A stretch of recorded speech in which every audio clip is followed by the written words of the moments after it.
Estamos de volta com Pensamento Jurídico, uma produção da Mages. Participe de nosso programa pelo e-mail pensamento@mages.com.br, pensamento@mages.com.br. Hoje estamos discutindo a pretensão dos juízes federais em querer atuar como juízes eleitorais e a decisão do Conselho Nacional de Justiça, CNJ, em resolução de estabelecer o horário de funcionamento dos tribunais estaduais. E vamos falar também sobre a autonomia da Justiça Estadual. O nosso entrevistado é o juiz Rodrigo Moraes da Moreira Parreiras, que é auxiliar do Juizado Especial Criminal da Comarca de Belo Horizonte e já atuou por mais de 4 anos como juiz eleitoral. Doutor Rodrigo, então falei no bloco anterior sobre a questão do efetivo, né? Temos juízes federais em número suficiente para atender, por exemplo, a todos os municípios na condição de juiz eleitoral? Não há o número é insuficiente. Mas a razão da minha objeção é maior do que isso. É o que eu já disse a respeito da posição do juiz estadual diante da comunidade, da continuidade, da tradição da justiça estadual, né? Afora a reconhecida eficiência da justiça eleitoral, né? Nas eleições, né? Com destaque para as eleições da pós-redemocratização do país. Aí eu queria provocar o senhor com outro tema, porque ainda assim, apesar dessa abrangência, dessa importância, da influência do juizado, da justiça estadual comum na vida do cidadão, ela tem pouca participação na composição, por exemplo, do Conselho Nacional de Justiça, o CNJ. Isso o CNJ, como sabemos, é aquele que faz o controle externo do judiciário. O senhor acha que essa participação, essa presença da Justiça Estadual no Conselho, ela é suficiente? Não, eu acho que o número de membros, né, advindos, provenientes do Judiciário Estadual, deveria ser maior. Compatível com porque não perderia o distanciamento que é necessário para as atribuições constitucionais do CNJ, não é isso? E haveria um ganho, porque o juiz estadual conhece a realidade, conhece melhor a realidade dos estados, né? Antes de avançar nessa discussão, eu gostaria de convidar os nossos universitários, os estudantes da Faculdade de Direito, hoje da Faculdade Centro Universitário Newton Paiva, para me ajudar a entrevistá-lo. A primeira pergunta é da Tatiane, por favor.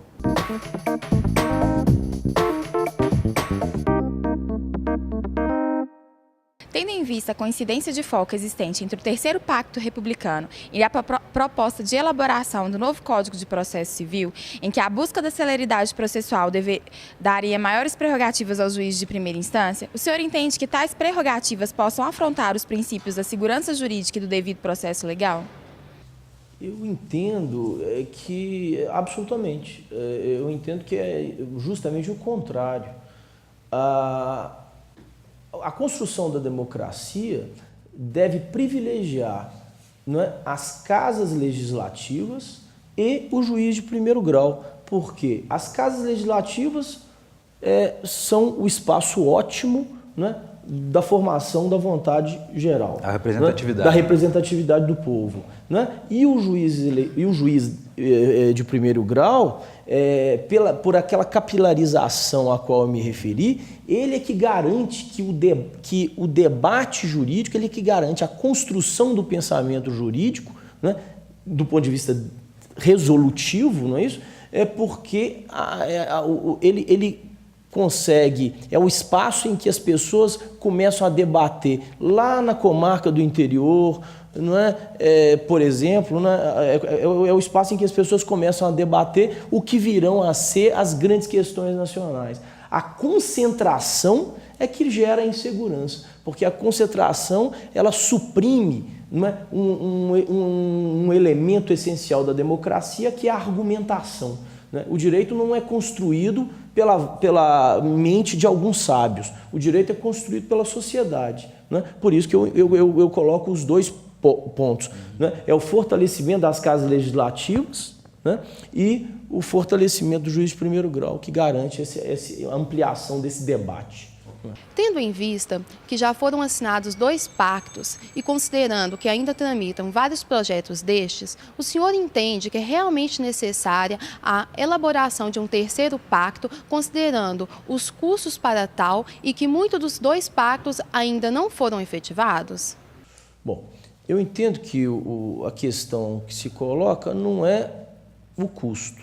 A questão que se coloca é o direcionamento, né, dos gastos que serão necessários. Eu não tenho uma estimativa do que seria necessário para se estabelecer o 3º pacto, mas eu entendo que o propósito do 3º pacto é até salutar nesse sentido, porque eles propuseram uma simplificação em relação aos outros 2 pactos, justamente para que sejam lançados projetos fundamentais, né, e não necessariamente numerosos. Só para esclarecer, se me permite aqui, nós estamos falando do Pacto Republicano, estamos perto do 3º, que é a união dos 3 poderes, executivo, legislativo e judiciário, no sentido de buscar mais agilidade para a justiça, não é isso? E dentro da proposta, só completando, dentro da proposta do 3º pacto, eu vi uma proposta, me parece que partiu do Ministério da Justiça, que eu considero fundamental para o aprimoramento da justiça,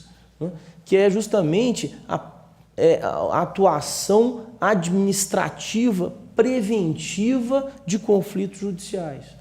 Né? Aí eu vislumbro nisso uma atuação que o governo promove, isso será fundamental, uma atuação mais efetiva das agências reguladoras, né, para evitar que o consumidor sempre tenha que procurar o judiciário. Né? Essa transferência de tudo para o judiciário sobrecarrega o judiciário e acaba não resolvendo o problema. A prevenção, se as agências reguladoras tivessem uma atuação mais efetiva, disciplinadora, muitas demandas seriam evitadas. E o judiciário faria realmente o papel da sua destinação constitucional, que é justamente ser o último recurso do cidadão, e não o primeiro recurso. Qualquer coisa vai buscar a justiça. Né? É notório o desequilíbrio arrecadatório de tributos no país, em que razoável parcela fica nos cofres da União.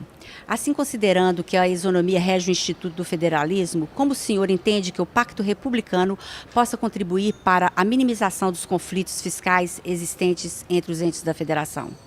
Bom, nas discussões do 3º pacto, essa questão fiscal não vem sendo ressaltada. Não é? O que vem sendo ressaltado nessas propostas do 3º pacto é o aprimoramento da atividade do Poder Judiciário. Mas eu entendo que a questão tributária, que é realmente uma questão grave, a guerra fiscal, né, a multiplicidade, o número excessivo de impostos, inclusive sobre o consumo, eu entendo que é uma questão muito mais complicada. Num certo sentido, é o preço que o país paga pela autonomia das unidades federativas. Né?